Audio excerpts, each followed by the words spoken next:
رسول اللہ صلی اللہ علیہ وسلم نے فرمایا یہ جو نماز کا دباچہ ابتدائیہ اور مقدمہ ہے کہ جب انسان ہاتھ دھوتا ہے ہاتھ کے گناہ ناخنوں تک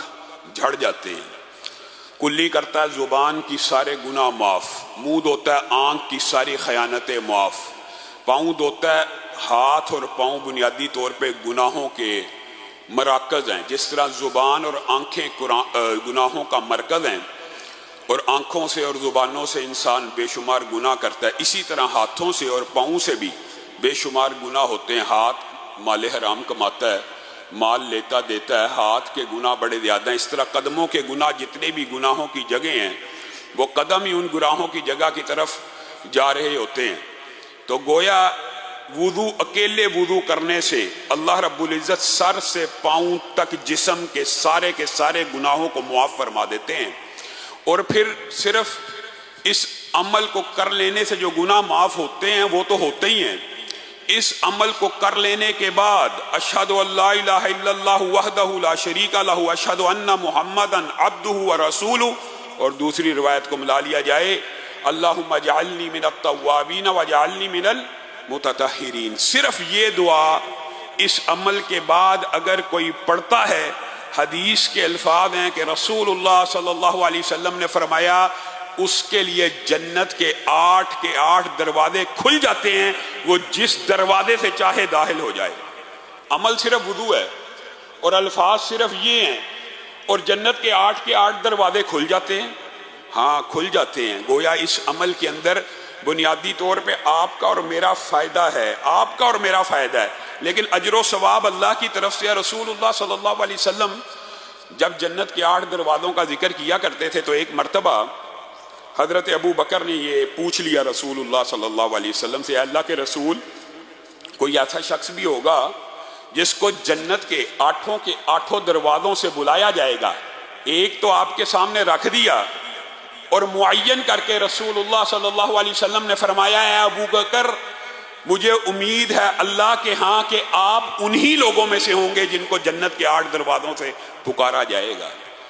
یہ حضرت ابو بکر کی فضیلت کے حوالے سے بھی ہے، اور اسی طرح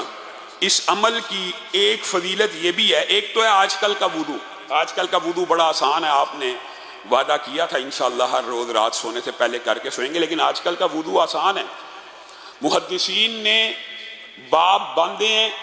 ایک ہے وضو آسانی کا، حل تدری فیما یختصم الملأ الاعلی۔ ایک رات رسول اللہ صلی اللہ علیہ وسلم نے خواب میں اللہ رب العزت کی زیارت کی، اور رسول اللہ صلی اللہ علیہ وسلم فرماتے ہیں میں نے اپنے رب کو بہت خوبصورت شکل میں دیکھا، اور میرے رب نے مجھ سے مخاطب ہو کے کہا حل تدری فیما یختصم الملأ الاعلی، اے محمد صلی اللہ علیہ وسلم کیا آپ جانتے ہیں کہ فرشتے مقرب ملائکہ کس بات پہ جھگڑتے ہیں؟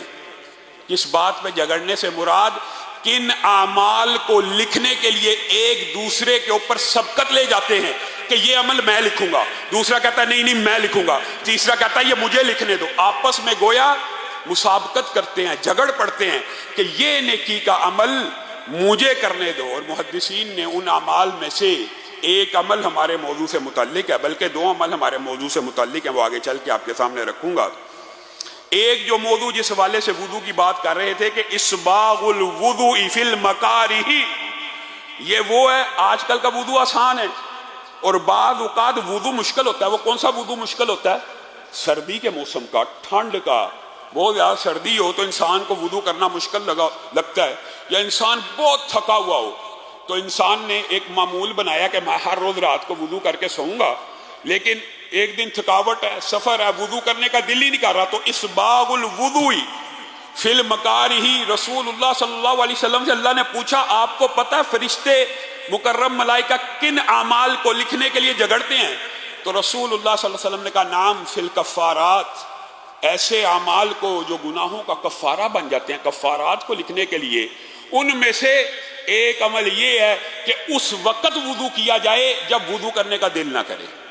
جب آپ یہ بات سوچ لیں کہ میرا وضو کرنے کا آج دل نہیں کر رہا، آپ نے اپنے نفس کو کنٹرول کرتے ہوئے اٹھنا ہے، کھڑے ہونا ہے، تو پھر آپ کا وہ وضو ایسا عمل ہے کہ رسول اللہ نے آپ کو بشارت دے دی، آپ نے یقینی لازمی بدیہی طور پہ کھڑے ہو جانا ہے اور وضو کرنا ہے، جس وقت دل نہیں کر رہا اس وقت کرنا ہے۔ تو آپ کا یہ عمل ان کفارات میں شامل ہو جائے گا کہ جس کو لکھنے کے لیے فرشتے آپس میں جھگڑتے ہیں۔